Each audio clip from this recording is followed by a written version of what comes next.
Welcome to the Mondo Weiss podcast. I'm your host, Dave Reed. At Mondo Weiss, we cover the movements, activists, and policymakers who affect the struggle for freedom in Palestine.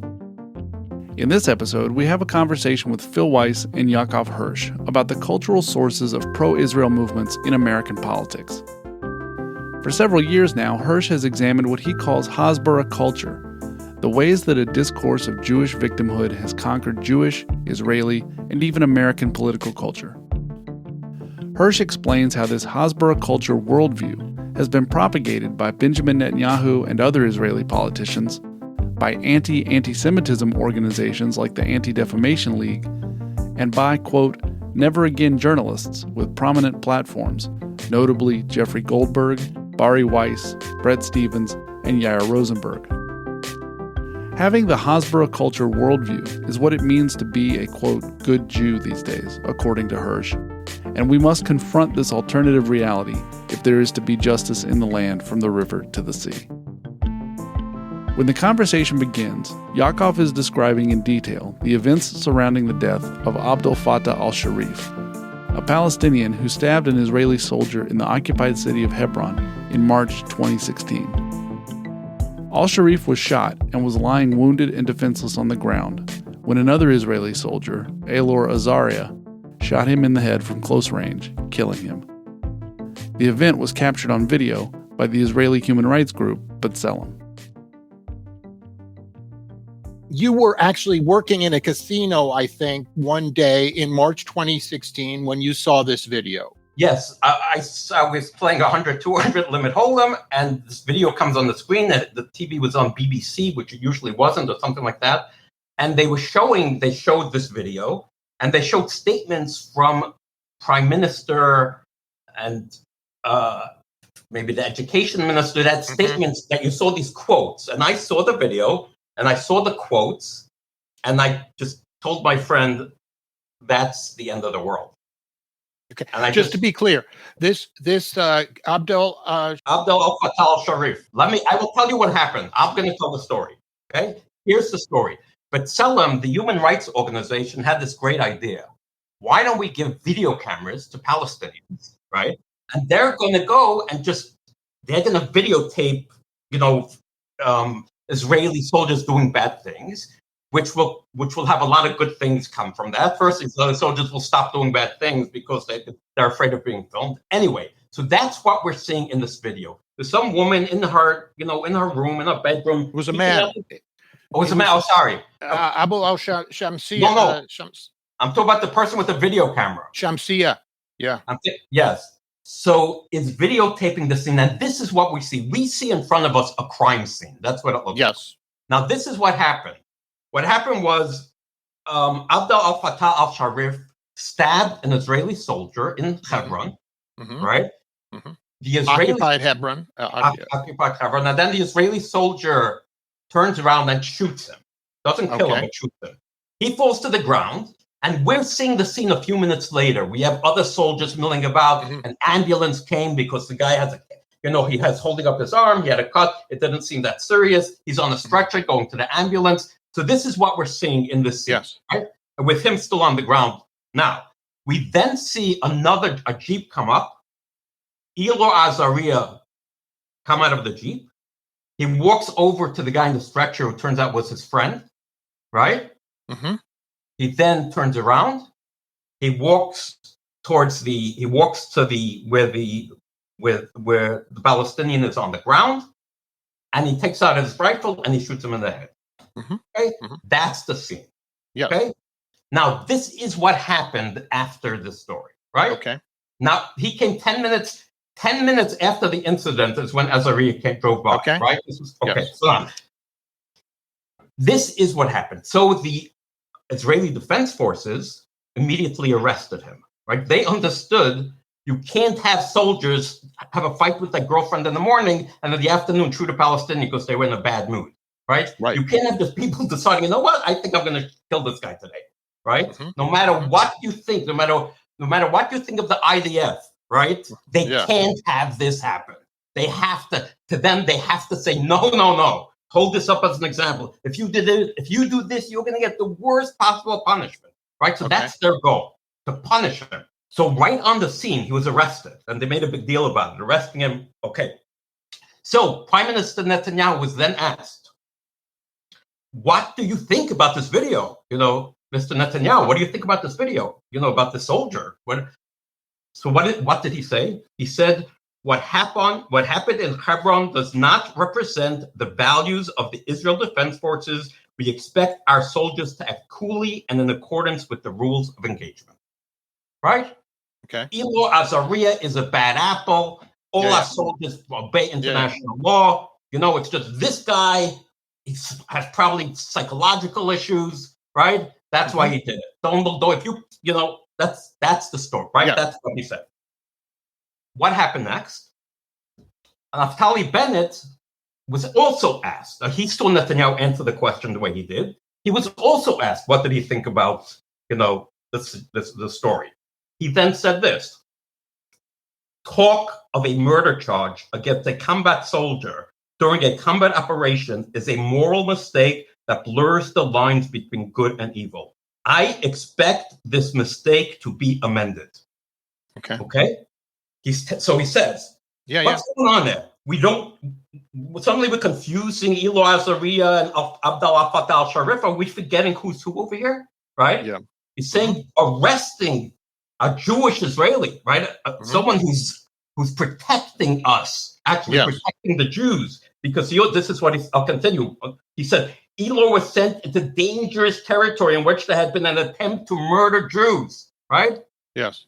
This guy's protecting us from them, right? Yeah. They're trying to kill the Jews. Elor Azariah is protecting us. Whatever, he shot the guy. Okay, maybe he shouldn't have. But what, you want to arrest him? You want to put him on trial? That's, you're on the, another next here.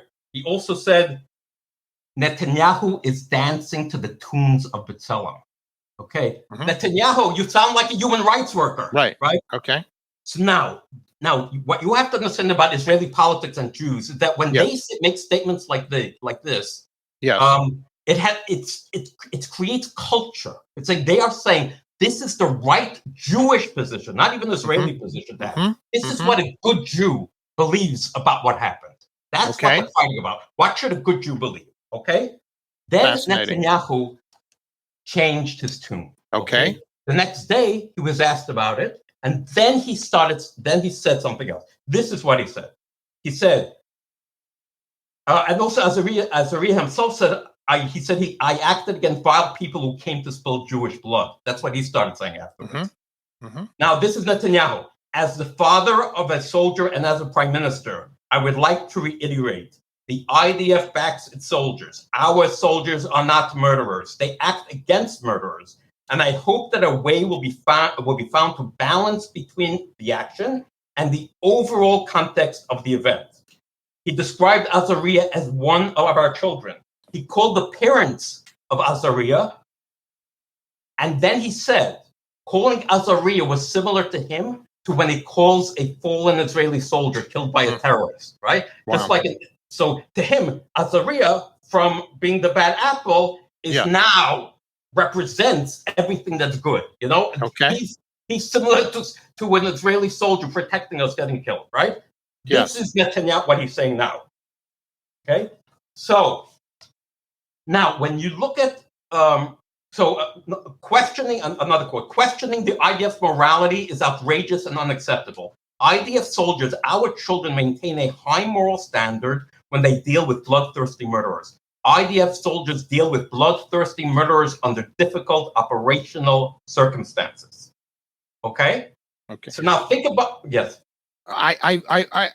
We are really involved in these events of 26 years ago, and I don't understand the connection quite to Hasbara culture and your understanding of what Hasbara culture is. Okay, right. So suddenly we have a situation where the politicians are supporting an extrajudicial killer, right? Absolutely. What happened? If this would happen in any other country, it would be the end of the story. We have a video of someone shooting a man. He goes to jail, and there's no discussion. In Israel, suddenly the discussion became, Elor Azariah is a Jew on our side protecting us, and he's killing one of them who wants to kill us like the Nazis wanted to kill us, right? And you want to say he's a murderer. You want to put him on trial, right? So this is the argument. right? And this is a very powerful argument. Okay? And that's why you said to your friend, this is the end of the world. I'm saying they're using this argument to excuse murder of Palestinians, right? Yes. So this is the Hasbara culture argument, which we will get to later. And they're using this defense. In other words, if Netanyahu is Azariah's lawyer, listen to what he's telling the judge or the jury in Azariah's defense. Okay? He says, Azariah is not a murderer, and there's an overall context of the event. What's the overall context of the event? Our children deal with bloodthirsty murderers under difficult operational circumstances. So listen what he's telling the judge. Poor Azariah, every day he goes out there trying to fight. Right. And then, so much pressure on him. And then in a moment of, passion, he did something bad. Yes. Right? Yeah. No, right? He is saying, what is he saying? He's saying that Elor Azariah is dealing with bloodthirsty murderers. He's in the army. It's a difficult situation. Now think about this. Azariah came 10 minutes afterwards. When he went there, the guy's on the ground. So imagine how ridiculous. If he was telling this to a judge or jury, it would make no sense. It would not be a defense of Azariah, right? Yeah. To get out of here. This is your argument. We have a video. What's your response? We see him shooting him. Did he shoot him? Is this Azariah? Right? They're talking a different language, right? Right. This Hasbara culture language defeats reality. So you could have the IDF putting this man on trial because they have a video of one of the soldiers, which every person in the country should understand. No matter what we think of the Palestinians, we can't have soldiers decide they want to kill a Palestinian when they're in the mood to kill a Palestinian. Even the most right-wing Israeli should understand this guy needs to go to jail, right? Mm-hmm. Any army in the world. So what is the answer to this accusation? We are Jews and they are Nazis. Okay? Mm-hmm. That's the answer. That's why Azariah should get a pardon. That's why he's so popular. That's why when he came out of prison, the prime minister said, welcome home, Azariah. He represents, this extrajudicial killing represents, right? Because Israel believes it's the most moral army in the world. If you're the most moral army in the world, you have to be making moral arguments about your army, right? What's the moral argument Netanyahu is making, right? Let me tell you the moral argument it's making. Let me tell you what Netanyahu is saying. This is different quotes from Netanyahu. A deep and wide moral abyss separates us from our enemies. They sanctify death while we sanctify life. They sanctify cruelty while we sanctify compassion. It's one statement. Compare us to the Palestinians, the Iranians, right? Now, next, the will to destroy the Jewish people has not changed. What has changed is our ability to defend ourselves and our determination to do so. So this is what Israeli forget politics. This is well more powerful than politics. This is how they see the world, right? And this is what Netanyahu is telling the people, right? Okay. So we are getting to, so this is essentially what you're describing is a view of the world that is cultivated by Hasbara culture. Yes. And that is widely, since it's a culture, it's widely shared within the Israeli Jewish community. And it actually enforces itself. This is what it means to be a Jew. To think these things and to talk like that is what it means to be a good Jew, right? A self-hating Jew is one who doesn't think these things. Okay? Let me give you another example. Here's a simple question to divide people, to know where they stand. Is it Israel against the world, or is it the world against Israel? Right? Simple question. You see, Israel's always fighting with the world. What's the story here? Is it Israel against the world, or is it the world against Israel? Right? So the people who believe it's the world against Israel, they have a whole story about the belief, right? And it all fits into the story, how that we know, it confirms everything. Amnesty coming out saying that Israel is apartheid confirms that the world hates us, right? It confirms. So all these what about it arguments, why did they look at China? It's all these arguments to confirm what they already know, right? That the world against Israel. Wow. Right? Okay. And why? Okay. And now, so understand what we're seeing here, right? Yes. We're seeing here a video of someone murdering a Palestinian, and a big debate in Israel's going on, right? Pro or not, right?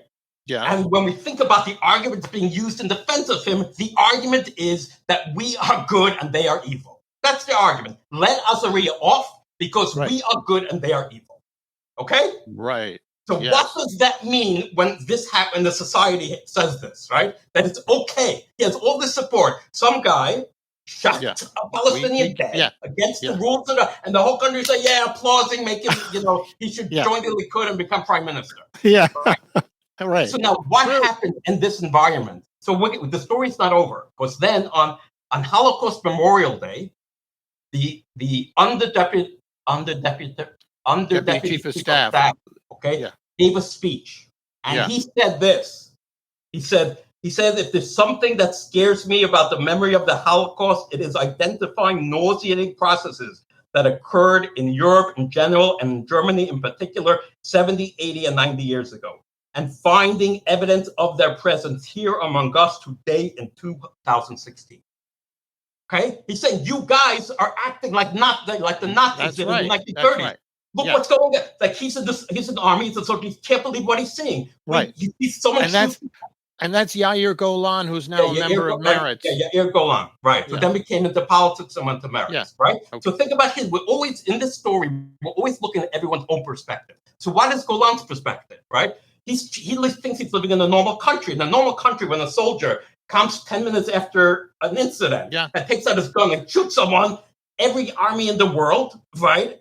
So he's saying this is what it means to be Nazi-like. This is what he's saying. He's basically accusing Israel, right? He's saying, I can't believe what's going on in this country, right? Yes. Then what happened was Netanyahu and everyone went crazy. They wanted him fired, right? Comparing Israel to the Nazis. And then what happened was the defense minister defended Yair Golan's right to speak his conscience, right? He says, every soldier, you need to speak your conscience, right? Yes. Okay. Netanyahu, in turn, fired him for defending Golan and replaced him with Avigdor Lieberman. Okay? Okay. So think about this cultural story. Think about this, what really happened in the world. We have an incident that should be very simple. The guy goes to jail, everyone in the country. And what happens is that one side says, hey, we're never going to go to jail for killing them. Were you crazy? Right? He's one of us, right? That sort of wins the day. And then you have a general say you're acting like Nazis. The prime minister fires someone for defending him, saying that you're acting like Nazis. First of all, all the people who are supposed to inform us about what's going on in Israel didn't mention the story, even though it went on for a year and a half. Just you understand what journalism is and isn't, right? Did I not tell you something compelling? Like, wow, this is a story. What's the poll say? How many people want to give, let Azariah off, right? He ended up, by the way, spending 14 months in prison. Right. But wouldn't you want to know about Israel, about how many people believe he should get off, listen to their arguments? This is how you get to know how people are thinking, right? Right. It's all about what people are thinking. Okay. Who is Peter Beinart? Who is Bari Weiss? Who is Bret Stephens? Who is Jeffrey Goldberg? American journalists. What connection do they have to this Hasbara cult, this misunderstanding of the Holocaust that has occurred in Israel? What is the connection to American journalists? Okay. I'm going to try to get this through fast. Okay. I think the best place to start with this answer is with Adolf Eichmann. Okay. Israel captured Adolf Eichmann. They put him on trial. Right. Hannah Arendt of the New Yorker magazine went to cover the trial. She was a German Jewish intellectual, and she wrote this book, Eichmann in Jerusalem, which is a very famous book. And what happened was she made this claim. This is, of all the things she said, this is the most important claim. And that is that Eichmann didn't kill the Jews because he hated the Jews 5 millionth worth, right? He hated the Jews so much that he killed them. That's not what's going on, right? What's going on is this guy just can't think straight. He just follows orders and he just doesn't think straight. He's lost his morality by not thinking, right? Yes. He's not some monster, right? You won't find, if you go into his house, you won't find little children in the oven, all his neighbors wouldn't even know what he does, right? That's how he views his job. Corey Robin in the New Yorker, in Nation magazine, describes what Hannah Arendt's position is. Basically, he says Arendt wasn't arguing whether Arendt wasn't saying that Eichmann wasn't an anti-Semite. That's not the question. Eichmann was an anti-Semite. The question is whether Eichmann's anti-Semitism got him to kill would have killed 5 million people, right? Mm-hmm. Was that act of killing so many people, was it an act of such hatred of the Jews, or was it an act of, something else, right? What Corey Robbins says, for Arendt, the question was not whether Eichmann was an anti-Semite. The question Arendt posed in Eichmann was whether Eichmann's contribution to the genocide of the Jews was motivated, could be accounted for by his fanaticism, by his boundless hatred of the Jews. So this is a fight, and then this big fight is pogrom against Hannah Arendt, because she went into Eichmann's head and she said, you know what? This is not because of anti-Semitism. Mm-hmm. Think about this. Okay. This whole Holocaust, not because of anti-Semitism. Yeah, of course he was an anti-Semite, but that's not the story, okay? Yeah. Now, but in popular culture, she lost the fight, right? In popular culture, we look at everyone, Eichmann's a monster. I started to watch a video on Eichmann, and that's on Netflix, and I just see it is the version of the not true version, that Eichmann is some diabolical monster. Now, this is the fight we keep on seeing. The fight is what's going on in the anti-Semite's head. He's the ultimate anti-Semite, right, for the Jews. Yes. So scholars have been trying to get into the heads of the anti-Semites, right? To understand anti-Semitism, you need to see the world from the anti-Semites' perspective. I'm sorry, but this is how we get at the truth, right? Yeah. No, maybe you don't want to do the job. Okay, I choose to do the job. Okay. I'll give you an example. There's a guy, a genocide scholar or religion and war scholar, Jorgenmeyer, I think his name is. So you know what he does? He goes anytime that a suicide bomber tries to blow himself up and he is not successful, he goes and interviews the guy to see exactly what he was thinking. Okay. This is what it means. This is the game. The game is when something happens, when Donald Trump says something or does something, the game is, what is he thinking?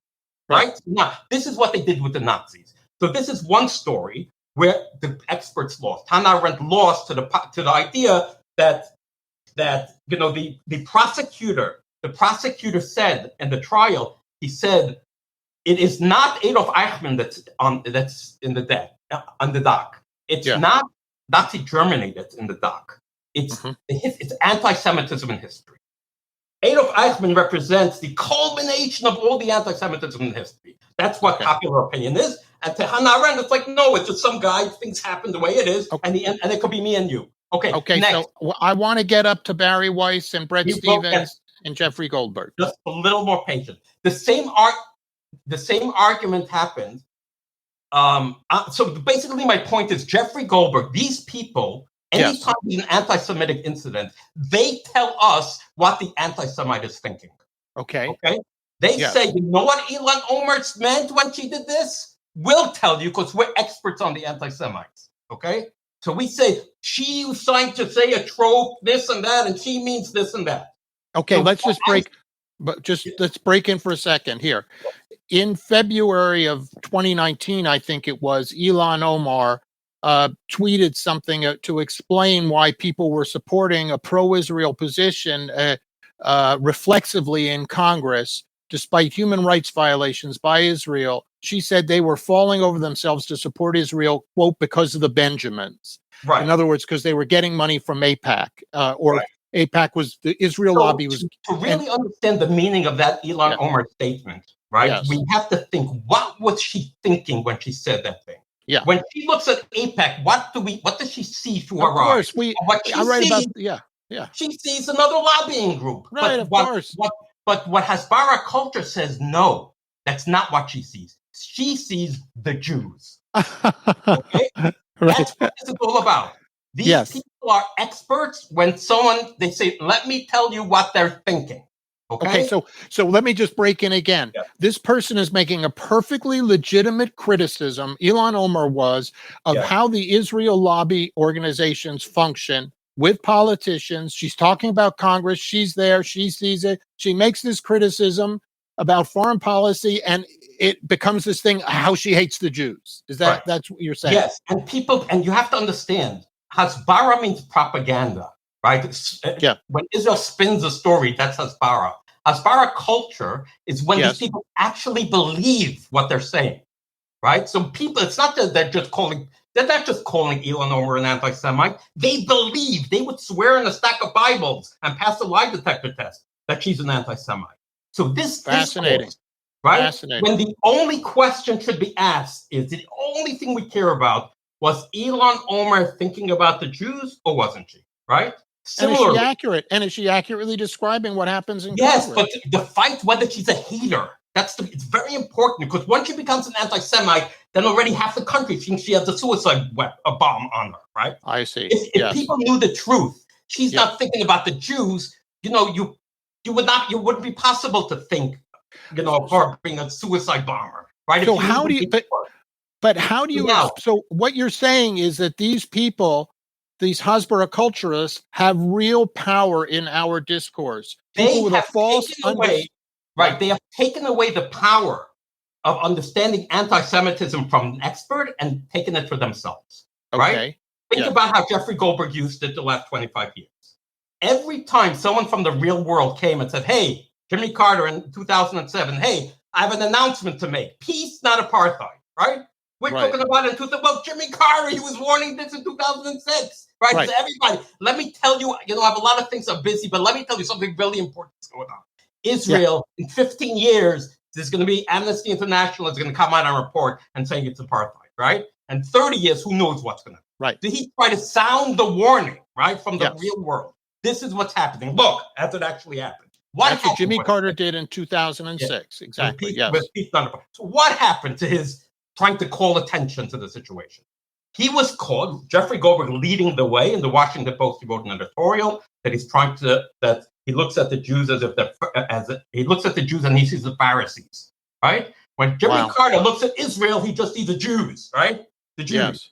That is his response to Jimmy Carter's peace, not apartheid, right? Wow. And if we go down, every single person, right? So wait, just let me say, every person in the last 20 years who tried to call attention to the real world. Hey, everybody, this is what happened. And that's the importance of Peter Beinart, right? As a Jew, he said, listen, things are going on in Israel and we're just ignoring it. Look at Netanyahu. Look what he's doing. This bad things are happening. He tried to, like Robert Wright said, he sounded like a prophet. Right? Warning Israel, warning American Jews, we need to do something about this. What happened to him? What did Andrew Sullivan, he named one of his pieces, The Assault on Peter Beinart, right? Peter Beinart, right? And all these guys, article after article, attacking him as a self-hating Jew, right? Meanwhile, they're never addressing what he's saying, right? Right. So every time somebody from the real world came and said, Tony Judd, a Goldstone, right? Everyone did over and over. Hey, this is important. Pay attention. Yes. This group of journalists, and the reason why is because they now have the power to determine who's an anti-Semite and what is anti. Yair Rosenberg says he's an expert. He could look at the world, right, and something happens. Say, that's anti-Semitism. And what we don't do is think about the accused, what they were thinking. It's all about what Eichmann was thinking. It's all about what people are thinking to see if they're an anti-Semite. But we don't do that, right? And that is the end of the world, right? Because the Palestinian people, we don't think about what they're thinking, right? The Israeli intelligence and army thinks about what they're thinking, and they understand we can't. That's why they say we can't do this occupation.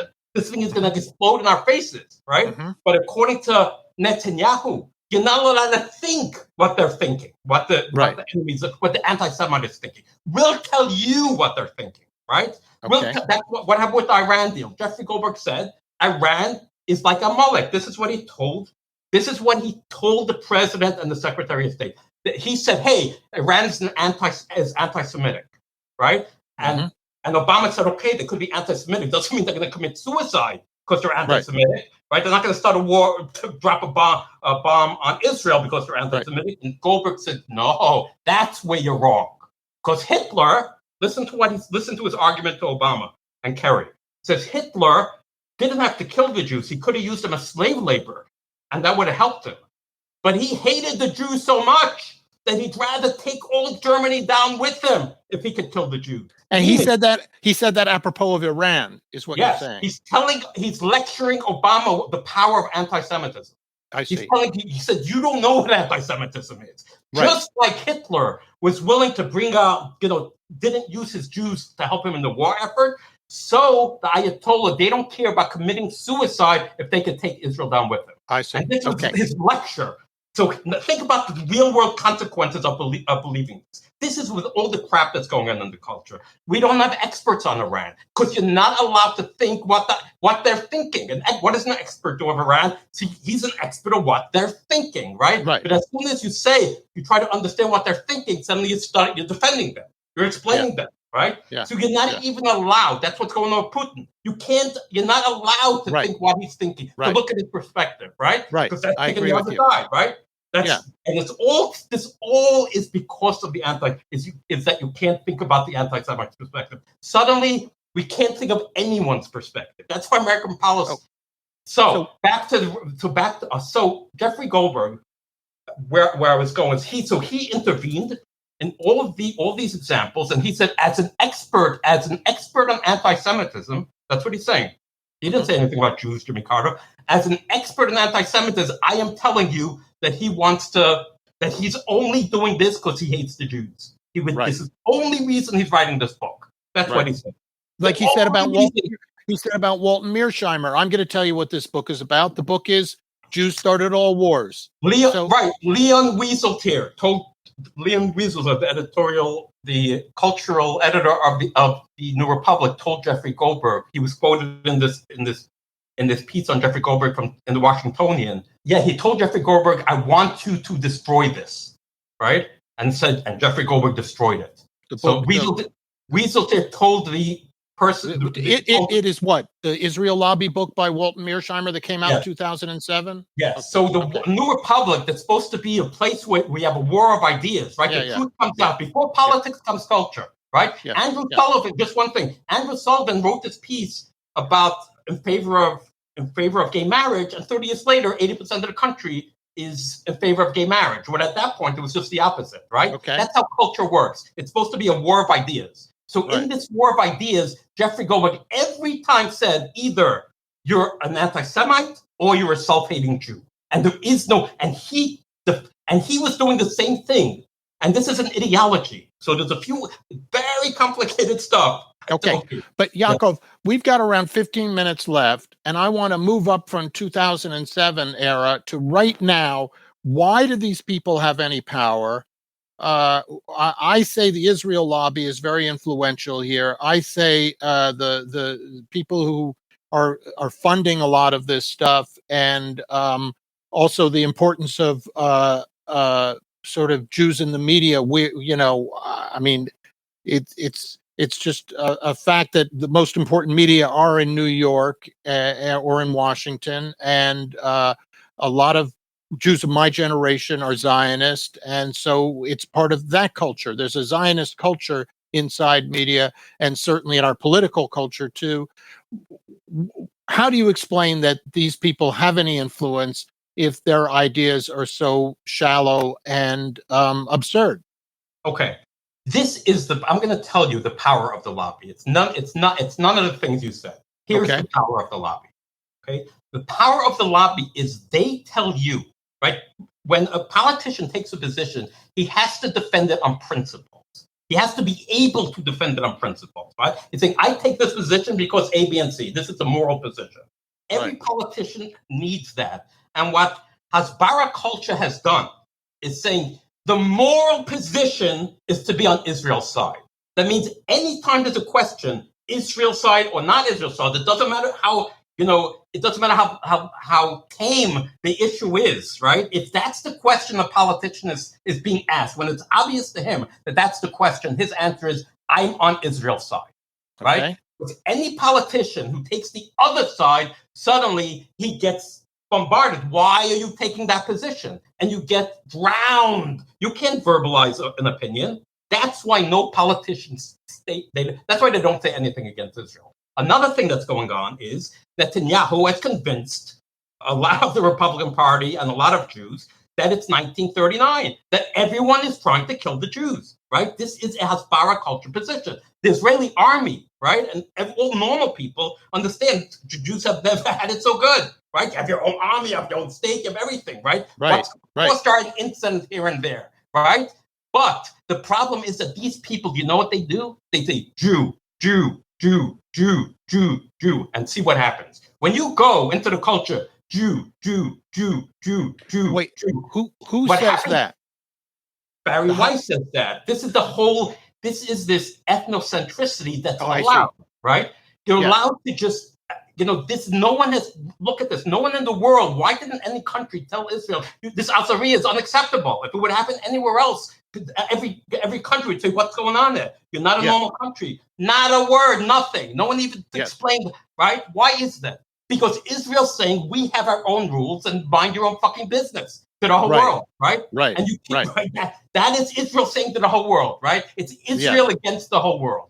So they carved themselves out. This is what they carved themselves out this immunity, right? Yes. And impunity to do whatever they want. There's nothing that they do that they can come up with an explanation that you can have whatever 70% of Jews or 50% or 40%, right, believe that it's true. No matter what they do, I can tell you, right? For instance, let me give you this example. In 1982, at Sabra and Shatila, when the United Nations wanted to investigate Israel for their role in the Sabra and Shatila massacre in Lebanon, what was the response? The response is Muslims kill Christians and the world blames the Jews. That's Hasbara culture. So United Nations, yes. Okay, but Yakov, you're talking about Sabra and Shatila, and now we've got Amnesty International coming out with, isn't there a counterforce? This is the fight. This is the fight. When I wrote an article in 2016 when Bernie said that Netanyahu is not always right, right? He's the first one. He said, I am taking the side of the Palestinians, right? That's the big deal. Degree. He's saying, I am taking a moral position, a politician. I'm taking a moral position on the side. Who's with me? You understand how threatening that is? It's the moral position. I'm saying, who's going to argue with, right? So what did Jeffrey Goldberg say when Bernie said that? He said, he wrote to James Fowler when Fowler said, wow, look, Bernie's doing something special. He said, Bernie's not doing anything that Obama didn't do, right, for 10 years. They tried to stop, saying, no, he's not, nothing changed, right? Nothing changed. Bernie doesn't mean anything. But in the real world, Bernie means so much. Bernie saying, I am taking a moral position against Israel in favor of the Palestinians. That's what that's going. I am taking a moral position on the side of the Palestinians. Okay, but another part of this is that Jeffrey Goldberg, whom you reference so often, he's given up carrying the water for Israel now. He's the editor-in-chief of The Atlantic. He's got bigger fish to fry. Obviously, he hired Yair Rosenberg there as the anti-Semitism correspondent, but he's kept his mouth shut. He's no longer being a Hasbara culturalist. Isn't that a good sign? First of all, Jeffrey Goldberg is very important because he's almost the originator of this language, right? In other words, he is but that's historical. You're telling me something historical. I want to talk about it now. Okay. First of all, he originated. We got it. You proved your point. Right? He just hired Yair Rosenberg when he could hire a real anti-Semitism expert. But a real anti-Semitism expert can't be hired because, like I said, to become an anti-Semitism expert, you have to allow to think. Hey, so think about what they're doing. Let's say you're normal. Let's say you see a video where when Netanyahu says America can be easily moved. You see Netanyahu telling this kid, turn the camera off. When he thinks it's over, he says America can be easily moved. Now imagine you're a normal American, and you see on YouTube, wow, you see this video, and you see Netanyahu, and the guy says, you see, look, Jews, look how much influence. I told you, the Prime Minister controls America. Right? Look, isn't this proof? What would you say? What's your argument? A leader of any other country would say, America, no problem. Name a country in the world where a leader would be recording of a leader saying that he'd say, turn off the camera. Don't worry, I got America in my back pocket. Right? Yeah. Okay. So that happened in the real world, which anyone who has this question deserves to have an explanation. Hey, Mr. Netanyahu, stick a camera in his face and say, hey, what do you mean America could be easily moved? Why did you say that? Yeah. Right? Oh, yeah. So think about that. That question can't be asked. Think about a world we have all these people seeing the lobby, seeing the real world. And the response is, no, that's anti-Semitic to look at the real world. Think about how fucked up it is, right? I understand. You're not allowed to look. Yes. But Yakov, are we still in that world? You were talking, and again, I have to, jump in here and assert, you're talking about some historical figures. Netanyahu, God willing, he's never going to be prime minister again. Wait. Yes. Jeffrey Goldberg is no longer carrying the water. These lightweights like Bret Stephens and Bari Weiss are now the Hasbara culturalists. They don't have the same amount of influence. Amnesty International is breaking things down. Why can't I tell a positive narrative about all this rather than the story you began by saying at the very beginning that Israel might explode? Might explode, quite apart. We're talking about the discourse. Yeah. This is what I have to tell you, because the New York Times didn't put Amnesty International in the story. Why not? Because the fight is who is morally correct. That's the fight. You win that fight and it's over, and then the world changes. When you ask who is morally correct, right? Are you on the side of the Jews or you're on the side of their enemies, right? When you can say, I am on the side of the Palestinians, but that doesn't mean I'm on the enemy of the Jew, the world's going to change. Right now. Okay. But So we can have, however many years, politicians are going to be forced to take the Palestinian side, right? They'll have no choice because all these videos, like, they won't get any votes. So that's going to happen, right? It will. A la the gay marriage thing you said about Andrew Sullivan. That's why these people, this is culture is being created, and then there's a reaction to the culture, right? That's what's happening. So the question is, what's it going to do? So Israel is never going to see the other side. Here's the problem. Israel doesn't think there's a Palestinian side. Israel thinks when Palestinians look at Israel, they see Jews. Hamas in the charter, Iran sees Jews, right? Yes. This is what everyone sees the Jews. That's the world that they're selling. Yes. Right? When the truth is, and that's my story. I grew up in Brooklyn, I grew up in Borough Park, and then I went out into the real world. Yes. And I just want to tell everyone, people aren't thinking about the Jews. Okay? Right. People are not thinking about the Jews. You have to become an expert of what the other side is thinking, what Iran is thinking, what Putin is thinking, and you have to understand who the anti-Semites are, right? What they're saying, not just saying as soon as they say something about Israel, say, oh, that's a conspiracy theory. As soon as you say that ends the conversation. Okay, so just to be clear, what you're saying is that these propagandists who are not even aware that they're propagandists because they believe it so intensely, when they came into the American discourse and said, Jew, Jew, Jew, Jew, Jew, that's what Iran is about. That's what the Palestinians, it's all about Jew hatred. They successfully, they cultivated that culture inside American politics. So people were absolutely afraid to criticize Israel because to do so would be to be showing that you're a Jew hater. That's right. You're on the side of the enemies of the Jews. And Jews, the lesson of the Holocaust is Germans represented everything evil in the world, and Jews represent the total innocence, right? Same thing. Yes. Israel, the Holocaust, Israel too, totally innocent, right? Okay. And is that change? Or what is that changing? Do you see any? It's changing because, like I wrote about the importance of Peter Beinart. He's the one in the Jewish community making a moral argument on behalf of the Palestinians.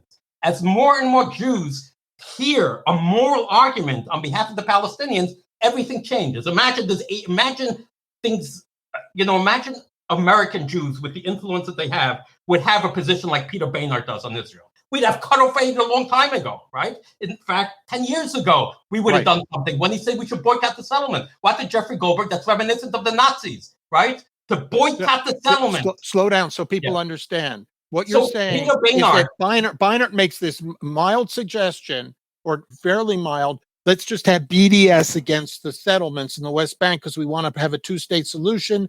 And Jeffrey Goldberg says that's what the Nazis did against the Jews. And therefore, and that you say, what does Jeffrey Goldberg have to? And now look, now we have Ben and Jerry who are thought of Nazis. When if Beinart would have won that fight, they'd be celebrated in the New York Times for their great moral decision to boycott the settlement. So what are they? Is that a moral decision or is that a Nazi decision?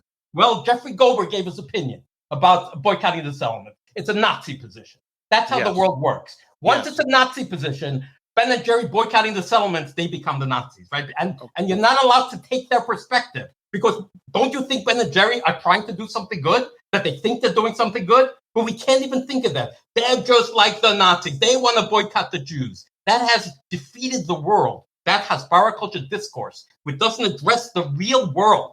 Look, Ben and Jerry did something. What were they thinking? Let's interview them. What's exactly your position on Israel? Just talk. Get the person to talk. And to put in the facts here, Ben and Jerry's made a decision that they were no longer going to sell ice cream in the occupied territories starting later this year, and they've been called anti-Semitic. In other words, it's not predetermined what the cultural reaction would be to the boycott of the settlements, right? It's not automatic that it's Nazi-like behavior. Just as easily, it could be like applauded, right? This is what Beinart said. This is how we could change Israel. He said, look, it's going apartheid. Look what's in front of you. Here's the last-ditch effort to save it, is we should boycott the settlements. Maybe enough of Jewish pressure will get them to leave the occupied territories, right? We'll put pressure on them. We'll have a two-state solution. That's what Peter Beinart was arguing, right? Here's the last chance. We can put pressure on them. And Goldberg said, Nazi, right? Nazi-like. And therefore, we have today, it's Nazi-like. That's how the world works.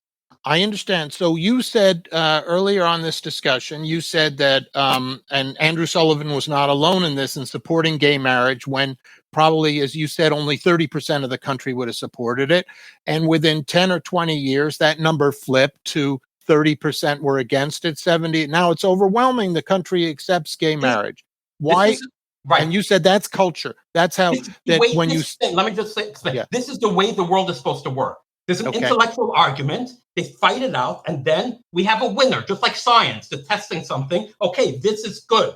So then a politician could put his hat on that opinion. Look, I believe in gay marriage, right? And then suddenly, all these op-eds, right? You only do, right? That's the way the world works. Right? That's great. I love it.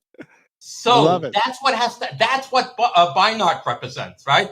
He represents this. What any politician say? Yeah, I agree with Peter Beinart. He can put his hat on that opinion. He can put his hat on the opinion of, we are going to boycott these settlements because they're violating international law. Easy. This one's easy. It's a moral call. That's right. No problem. That's what J Street. This is why Jeffrey Goldberg had this big problem with J Street. They were taking a moral position wasn't his position. That's on the side of the Palestinians in some areas, right? They were actually right. And to Jeffrey Goldberg, and what I'm describing, this victimhood is basically has become Jewish identity. Now what it means to be a good Jew is to believe anti-Semites are after us. That's what it means. If you want to know someone's a good Jew, according to what the culture is, if you think that anti-Semitism is a huge problem and Israel is in danger, and that is in every election coming forward after the interregnum, when the right wing could be themselves again, if they have a right wing, that's the argument, right? That's going to be the fight. Who's right? Is it Israel against the world, or is the world against anyone that gives back territory?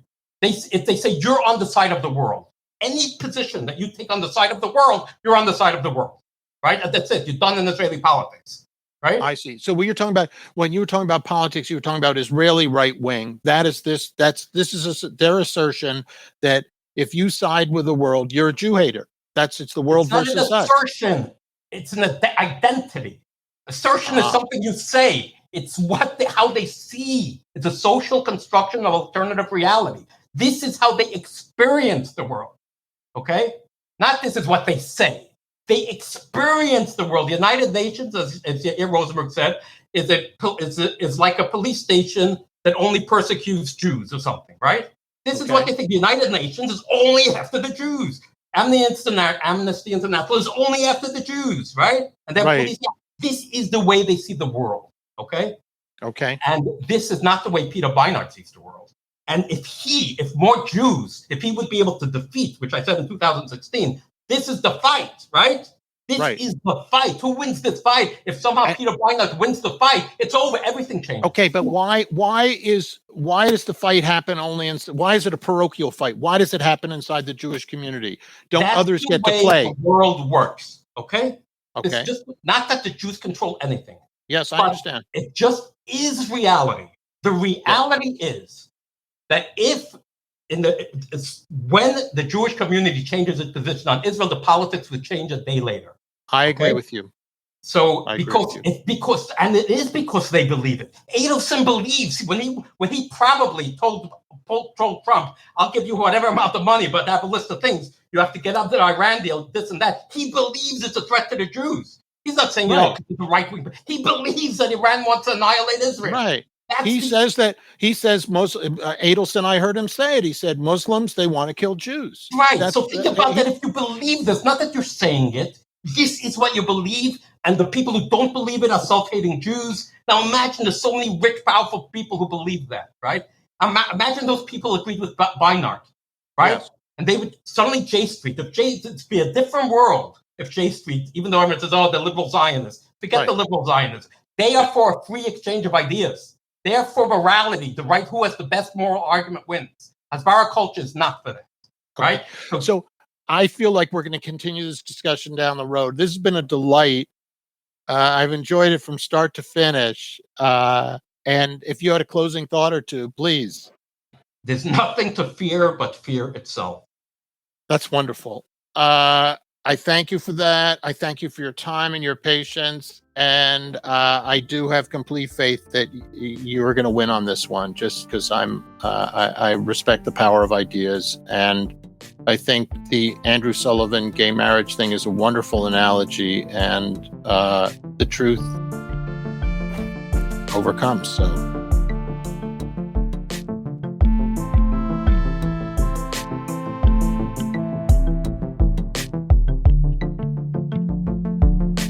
Thanks for listening to our show, a production of mondoweiss.net. The music is from Sound of Picture. Visit our site to sign up for free daily and weekly newsletters on Palestine, Israel, and related U.S. politics. If you're enjoying our podcast, please consider becoming a donor by visiting mondoweiss.net/donate. Mondoweiss is a nonprofit publication, and every donation of any amount helps sustain our work. Don't forget to subscribe to this podcast wherever you listen, and please leave a rating and review to help other listeners find our show.